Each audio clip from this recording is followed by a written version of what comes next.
walang lusot ang may atraso. June 29, 2022, patay sa pananaksak ang lalaking itatago namin sa pangalang Anthony. Ang kinakasama niyang si Divina, nakaligtas ng makiusap sa mga lalaking nanloob at dumakip daw sa kanila. Bigla na lang may pumasok sa bahay. Nagulat ako na may nakatutok na sa kanyang baril.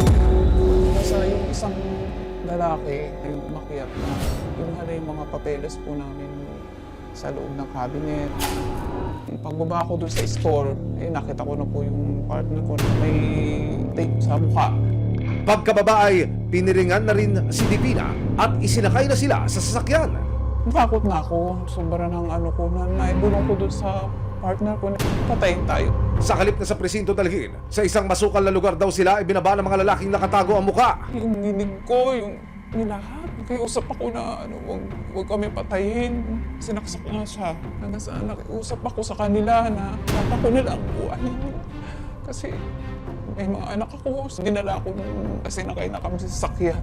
Nang magbaba ng mask ang mga suspect sa sasakyan, namukaan daw ni Divina si Joshua, hindi ng tunay na pangalan, ang kasulukuyang partner noon ng dating asawa ni Anthony.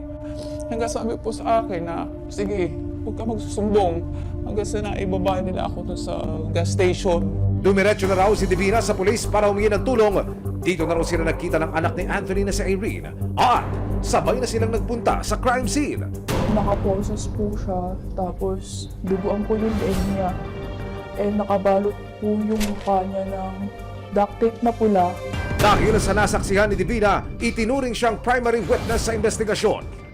Yung past 2023 ang nalabasan lang yung pinaka tinuturing natin na isa sa mastermind. Dati siyang traffic enforcer, pero nagpapanggap siyang pulis. Nang mahuli ang unang dalawang suspect, dito na raw nila isiniwala na ang mastermind sa pagpatay kay Anthony ay walang iba kundi ang asawa ng biktima na si Jean. Based sa information natin, nabayaran naman sila. February 25, 2024 sa bisa ng warrant of arrest. Isang operasyon ang isinagawa ng Criminal Investigation and Detection Group, Rizal Provincial Field Unit, para madakip ang mastermind, aka ang ilaw ng tahanan na si Jean. Tol, yung subject na punta dyan, nakabot. Ito na. Sa loob natin. Baba! Bilis ka, Ben. Paliwanag mo.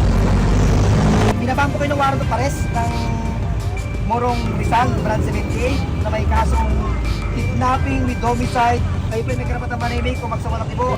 Matagumpay nilang nadakip si Jean. Sa panayam ng resibo sa kanya, wala raw siyang alam sa mga nangyari at sinisisi pa ang kanyang anak. Isang pagbibintang lang yun sa mga anak ko kasi may personal silang interest sa akin.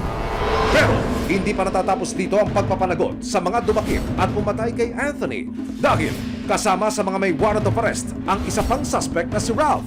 Sa ikinasang surveillance ng mga pulis, aba si Ralph mukhang paghalagala lang. Nang makumpirma ang lokasyon ni Ralph kasama ang resibo, nagplano ulit ang CIDG Rizal PFU ng pag-aresto sa suspect. February 13, kasama ang resibo, tinungo ng mga otoridad ng isang palengke. Dito raw naglalagi ang pang-apat sa anim na suspect na si Ralph. So tayo ay nakapwesto ilang metro ang layo mula doon sa target area. Nagpasya si Major Kahipe na dito tayo pumarada kasama yung arresting team. Cited na yung subject pero may inaantay pang mga palatandaan ang CIDG. Palagay mo, Major, hindi kaya pumalagyan o...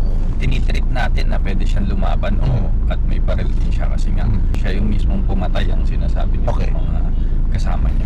Maya-maya pa, tumimbre na ang mga asset na it's go time!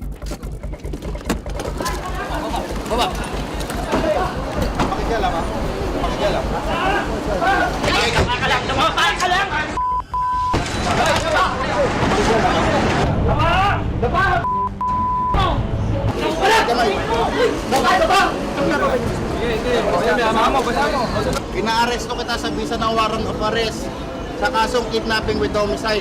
May karapatan kang manahimik kung magsawalang ibok. Back to office tayo para rin umusad na itong kaso at magkaroon na ng hustisya para sa pamilya nitong mga victim. Pinakita mo sa akin yung cellphone, mayroon na, nagme-message sa iyo yung kaanak. Oo. Mabilisan ang pagdala ng suspect sa CIDG Rizal.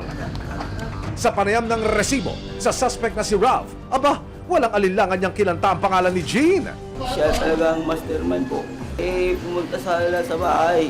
Sabihin, may lupa doon sila sa bundok, magtatabas daw kami. Opo. Yun pala, sinurbe nila yung kung saan nila itatapon yung tao. Bali, ang nahuli natin ay 4 na. Meron pang 2 pero hindi na siya naisama doon sa kaso. Kinasuhan ng kidnapping with homicide ang mga suspect at kasalukuyan silang nasa kustudiya ng CIDG Rizal PFU. Kung mapatunayang may sala, naharap ang mga suspect sa reklusyon perpetua o habang buhay na pagkakakulong. Dahil sa nangyaring krimen, sukdulan daw ang galit ni Irene sa kanilang magulang. Hindi ko na po talaga siya nakikita as my mother. Ang mensahe naman ni Irene sa kanyang namayapang ama. Kung naririnig man ako ni Papa ngayon, magiging matatag at matapang ako. Kagaya ng mga tinuturo mo sa akin.